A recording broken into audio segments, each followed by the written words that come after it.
प्रधानमंत्री का आश्वासन और कहना कि पेपर लीक पर सख्त कदम उठाएगी सरकार और उसके लिए एक सख्त कानून आज कैबिनेट से पास हो जाना और अब नेशनल टेस्टिंग एजेंसी के 47 अफसर बर्खास्त किया जाना और उसमें भी कुछ अफसरों के ऊपर कानूनी कार्रवाई की बात होना, यह बता रहा है कि सरकार अब इस पेपर लीक के मामले को और छात्रों के इस प्रदर्शन को कितना गंभीरता से ले रही है। एनटीए के आउटसोर्सिंग सिस्टम में बड़ा परिवर्तन होगा।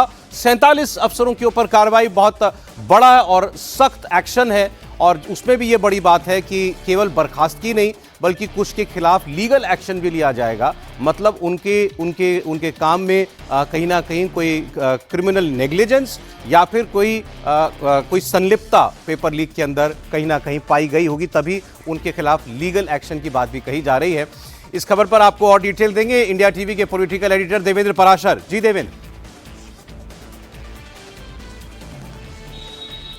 सौरभ, इस बार जो पेपर लीक हुआ उसमें जहां जहां लापरवाही, चूक या फिर किसी प्रकार के इन्वॉल्वमेंट की चीज आई थी, जो कि एनटीए के अधिकारी थे, एनटीए कर्मचारी थे, उनमें से 47 को हटाया गया है और कई ऐसे केसेस हैं जो कि सिर्फ लापरवाही नहीं बल्कि उनका क्रिमिनल इन्वॉल्वमेंट दिख रहा है और उस लिहाज से उनके खिलाफ लीगल एक्शन भी लिया जाएगा, यानी कि उनके ऊपर केस भी चलाया जाएगा। हम सभी जानते हैं कि 2018 में जब एनटीए बनाया गया था तो एनटीए बनाने की वजह से मकसद ही यही था कि परीक्षा की एक पारदर्शी व्यवस्था बनाई जाए और उसके बाद उसमें चाहे नीट की बात कर लें, आईआईटी की बात कर लें या सीयूईटी की बात कर लें या इस तरह के तमाम एग्जाम को कंडक्ट करने की जिम्मेदारी उसके ऊपर दी गई।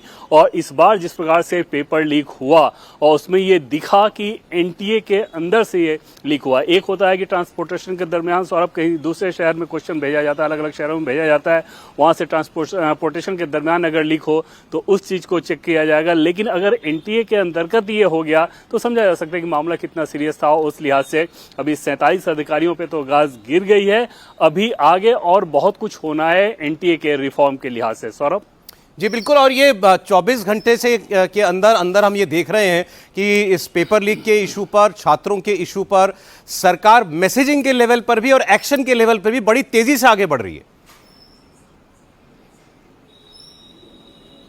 हाँ बिल्कुल सौरभ, हालांकि आप पेपर लीक के बाद जितनी बैठकें होती थीं उसमें प्राइम मिनिस्टर ऑफिस को जो रिपोर्ट दिया था सौरभ, या गृह मंत्री जब उन सारी चीज़ों को पूछते थे तो उस समय ही ये बात समझ में आ रही थी कि आगे आने वाले कुछ दिनों में बहुत सारे एक्शन देखने को मिलेंगे, कुछ महीनों में बहुत सारे एक्शन देखने को मिलेंगे। लेकिन निश्चित तौर पर अभी क्योंकि प्रोटेस्ट हो रहा था तो उस लिहाज से भी ये बहुत ज़रूरी था कि जो छात्र प्रोटेस्ट कर रहे हैं उनको ये बात समझ में आए कि जो चूक हुई है वैसी चूक दोबारा ना हो। उस लिहाज से एक रोबस्ट सिस्टम बनाने की कोशिश की जा रही है और ये वही सिस्टम है जिस मकसद से इसको बनाया गया था। 2018 से पहले की देखें या 2014 से पहले का आप एग्जाम को देखें तो जाहिर तौर पे बहुत सारे केसेज आते थे। 14 के बाद भी उस तरह की चीज़ें रहीं, अलग अलग राज्यों में ये मामले आते रहते थे। तो वहाँ पर यह तय किया गया कि क्यों न एक ऐसे एग्जामिनेशन की व्यवस्था बनाई जाए जो कि हर तरीके के एग्जाम को बेहतर तरीके से कराया जा सके। और उस समय सौरभ ये भी तय किया गया था कि भविष्य में इसको कंप्लीटली सीबीटी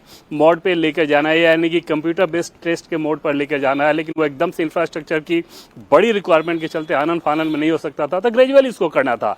लेकिन इस बार जिस प्रकार से पेपर लीक ने तकरीबन 22 लाख नीट यूजी की परीक्षा में परीक्षार्थी अपीयर होते थे, पेपर लीक की घटना सामने आई, तुरंत से उस एग्जाम को फिर कैंसिल किया गया, दोबारा एग्जाम कराया गया, ठीक तरीके से हो गया। लेकिन उसके बाद ये जरूरी था कि सिस्टम की ओवरऑलिंग की जाए और उसी के तहत 47 अधिकारियों को आज बर्खास्त किया गया है। सौरभ, ये बर्खास्तगी के अलावा ये जो कई ऑफिसर्स के ऊपर, अधिकारियों के ऊपर कानूनी कार्रवाई की बात देवेंद्र की जा रही है, इसका मतलब तो सीधा सीधा ये है ना कि भाई आपकी कोई संलिप्तता पाई गई है, पेपर लीक में कोई ना कोई भूमिका आपकी देखी गई है।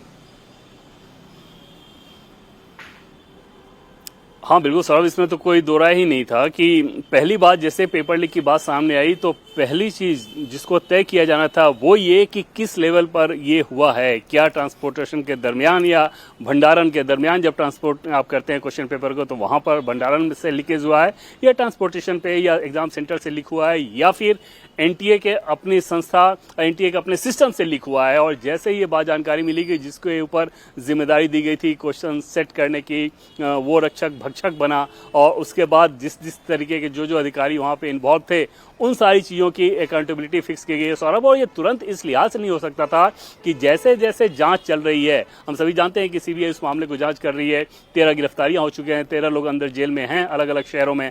तो उसके बाद जैसे जैसे जांच आगे बढ़ती जा रही है, जो भी इंफॉर्मेशन आ रहा है उसके हिसाब से एक्शन लिया जाना था। उसी सिलसिले में, उसी कड़ी में इन 47 लोगों के खिलाफ कार्रवाई की गई है सौरभ। इसका मतलब सीबीआई ने एनटीए को लेकर भी अपने इनपुट्स दिए हैं।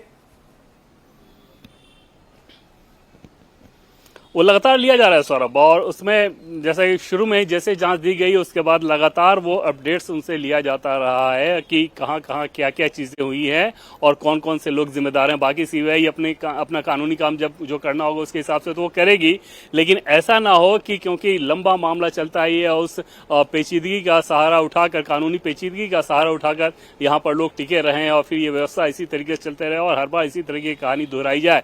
तो उस लिहाज से एक्शन बहुत जरूरी था एनटीए के भीतर। और जैसा कि पहले हम लोग बातचीत सौरभ कर रहे हैं कि ये तो सिर्फ एक कदम भर आपको नजर आ रहा है, आगे और भी एनटीए के सुधार के लिए, उसको रिफॉर्म करने के लिए, एक रोबस्ट सिस्टम बनाने के लिए से बहुत सारे कदम उठाए जाने जरूरी हैं। क्योंकि पेपर लीक की इस घटना ने बहुत सारा लेसन भी दिया है सौरभ सरकार को। 2024 में भी ये घटना हुई थी, 25 में एग्जाम ठीक तरीके से हो गया, लेकिन फिर 26 में ये घटना हुई है। हालांकि सौरभ इसमें एक चीज और देखें कि यही एनटीए आईआईटी जेई का एग्जाम भी कराती है, उसमें 12 से 15 लाख एस्पिरेंट होते हैं, उसमें परीक्षार्थी होते हैं इतने, लेकिन वो सीबीटी मोड पर होता है, यानी कि कंप्यूटर पे वो टेस्ट होता है, वहाँ कोई गड़बड़ी सामने नहीं आती।